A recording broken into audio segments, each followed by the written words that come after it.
ছুটির দিনে বিকালে চায়ের সঙ্গে এটা হতে পারে দারুণ একটা নাস্তা। চায়ের সঙ্গে এটা বেশ জমে যাবে।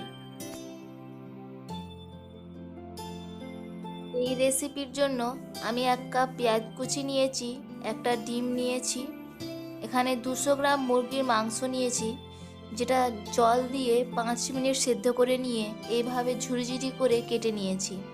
এটা আপনি আপনার কাঁটা চামচের সাহায্যে বা হাত দিয়েও করতে পারেন।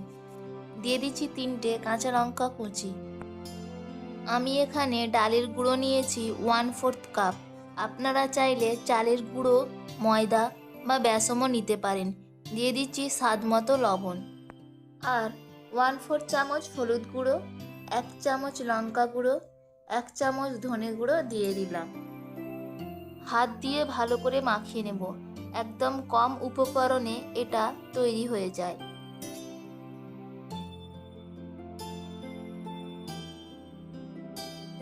এভাবে হাত দিয়ে চেপে চেপে গরম তেলের মধ্যে দিয়ে দেব। হাত দিয়ে চেপে দিলে তেলে ছাড়ার ফলে ফুলে যাবে না।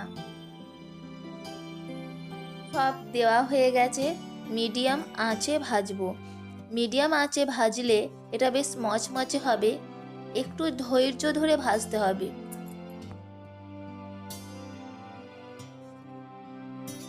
ভাজা হয়ে গেছে, তেল ঝরিয়ে তুলে নেব। গরম গরম এটা সসের সঙ্গে খেতে খুব ভালো লাগে। আশা করি আজকের এই রেসিপিটা আপনাদের ভালো লেগেছে। ভালো লাগলে আমার চ্যানেলকে সাবস্ক্রাইব করবেন। সবাই ভালো থাকবেন, ধন্যবাদ।